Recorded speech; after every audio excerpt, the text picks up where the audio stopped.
राधे राधे भक्तों, आज इस वीडियो में हम जानेंगे कि भगवान विष्णु ने वामन अवतार क्यों लिया था।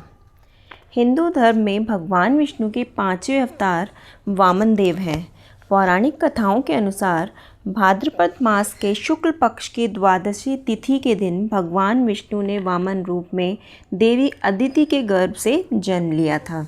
विष्णु जी के ये पहले ऐसे अवतार हैं जो मानव रूप में प्रकट हुए थे, क्योंकि इससे पहले जो 4 अवतार लिए थे उसमें विष्णु भगवान ने मछली, कछुआ, वाराह तथा नरसिंह अवतार लिया था। इनमें से कोई भी अवतार मानव का नहीं था। श्रीहरि यानी विष्णु जी ने दैत्यों को पराजित करने के लिए एक छोटे बालक रूपी ब्राह्मण का अवतार लिया था। यहाँ छोटे ब्राह्मण बालक को ही वामन कहा गया है। भगवान के वामन अवतार को दक्षिण भारत में उपेंद्र के नाम से जाना जाता है। इनके पिता प्रजापति कश्यप व माता अदिति थी। अब हम जानेंगे कि भगवान ने वामन अवतार क्यों लिया था। भागवत पुराण के अनुसार देवराज इंद्र को स्वर्ग पर दोबारा अधिकार प्रदान कराने के लिए तथा राजा बलि के अहंकार को खत्म करने के लिए भगवान विष्णु ने वामन अवतार लिया था। विष्णु जी ने ऋषि कश्यप व देव माता अदिति के पुत्र बनकर एक बोने ब्राह्मण के रूप में जन्म लिया। कहा जाता है कि असुरराज बलि ने अपने तपोबल व पराक्रम से तीनों लोकों पर अधिकार कर लिया था। निराश देवराज इंद्र ने स्वर्ग पर पुनः अधिकार पाने के लिए भगवान विष्णु से प्रार्थना की, जिसके बाद विष्णु जी ने इंद्र की प्रार्थना स्वीकार करते हुए वामन अवतार में जन्म लिया। अब हम वामन अवतार की कथा प्रारंभ करते हैं। पौराणिक कथाओं के अनुसार एक बार जब देवताओं व दैत्यों के बीच युद्ध हुआ तो सभी दैत्य हार गए। इंद्रदेव के प्रहार से दैत्यराज बलि भी घायल हो गए। उस समय दैत्यों के गुरु कहे जाने वाले शुक्राचार्य ने संजीवनी विद्या के बल से बलि व अन्य मृत दैत्यों को जीवित कर दिया। यही नहीं, दैत्यों को और बलशाली बनाने के लिए शुक्राचार्य ने एक विशाल यज्ञ कर अग्निदेव को प्रसन्न किया और वरदान में रथ, बाण व अभेद कवच हासिल कर लिए। बल मिलने के बाद दैत्यों ने अपनी विशाल सेना को युद्ध के मैदान में उतारकर अमरावती पर आक्रमण कर दिया। वहीं दैत्यों के बढ़ते बल को देखकर देवराज इंद्र भयभीत हो उठे।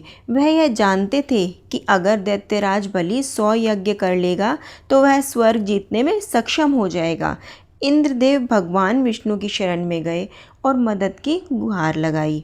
विष्णु जी ने इंद्रदेव से कहा कि वह स्वयं वामन रूप में माता अदिति के गर्भ से अवतार लेंगे और सभी समस्याओं का समाधान कर देंगे।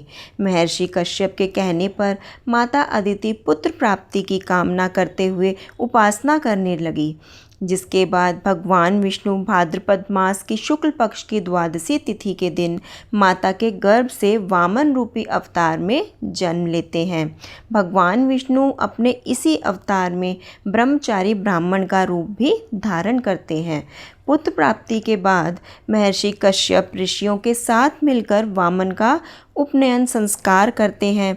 उन्हें सभी ऋषियों से कुछ न कुछ भिक्षा भी मिलती है। भिक्षा लेने के बाद वामन बटुक पिता महर्षि कश्यप से आज्ञा लेकर दैत्यराज बलि के पास जाते हैं। जिस समय वामन बलि के पास पहुंचते हैं उस समय वह नर्मदा नदी के तट पर अपना अंतिम 100वां यज्ञ संपन्न करने जा रहा होता है। वामन अवतार भगवान विष्णु जी बलि के पास जाकर उससे भिक्षा में 3 पग भूमि मांगते हैं। दैत्यों के राजा बलि गुरु शुक्राचार्य के मना करने के बावजूद वामन को 3 पग भूमि दान देने का वचन दे देते हैं, जिसके बाद भगवान के अवतार वामन एक पग में स्वर्गलोक व दूसरे पग में संपूर्ण पृथ्वी नाप लेते हैं। अब उनके पास तीसरा पग रखने के लिए कोई खाली स्थान नहीं बचता। यह देख राजा बलि चिंतित हो उठते हैं और तीसरे पग के लिए अपना सिर आगे कर देते हैं और कहते हैं कि प्रभु, आप तीसरा पग मेरे सिर पर रख दीजिए।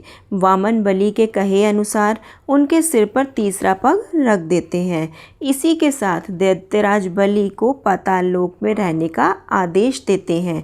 वहीं बलि की वचनबद्धता देख भगवान विष्णु के अवतार वामन प्रसन्न हो जाते हैं और बलि से उसकी इच्छा पूछते हैं।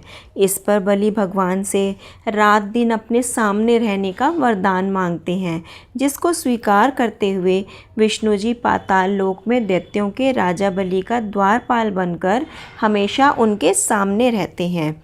यह कथा सिखाती है कि अहंकार का विनाश अवश्य होता है, चाहे वह कितना भी शक्तिशाली क्यों न हो। सच्ची भक्ति तथा विनम्रता से ही भगवान को जीता जा सकता है। श्री हरि के वामन अवतार की जय।